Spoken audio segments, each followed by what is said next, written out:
Hey, Tuesday here.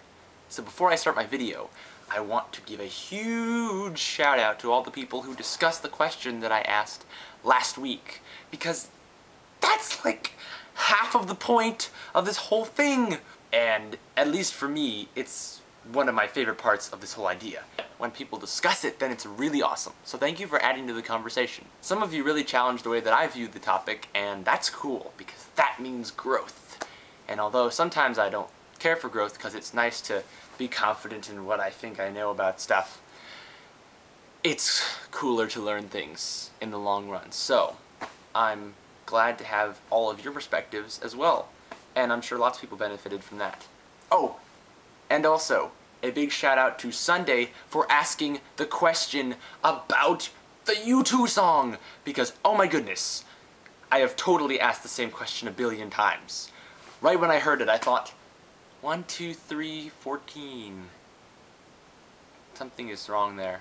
And thank you for providing some insight. I'm not sure which answer I agree with, but that's all part of the learning process.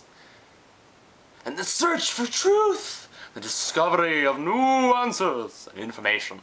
And because Sunday held back unnecessarily,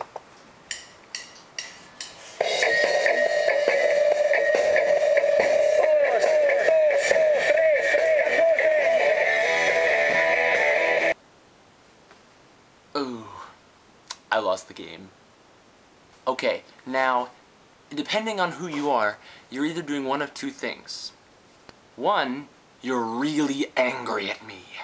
2, you're thinking, what game?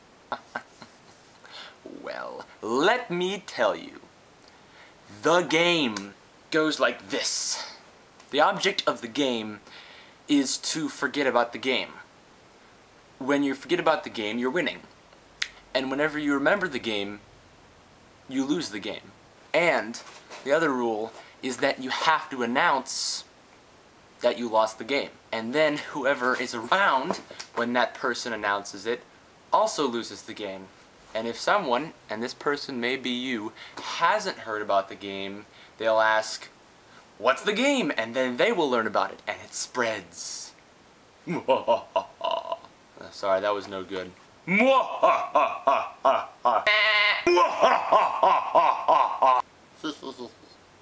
My question is, should there be a 30-minute buffer between losses of the game? My reasoning is, if you lose the game, when can you lose it again? Because if you continued to think about it and were able to lose it, you just continue losing it forever, basically. There'd be no way to get it out of your head unless, like, a plane crashed in front of you, or a meteorite, or you were suddenly transported to a magical land. So, you'd think there should be some sort of space. I forgot about the game for 10 years. And then I remembered, and then I told my youth group, and then my life was torturous. And yet I love the game.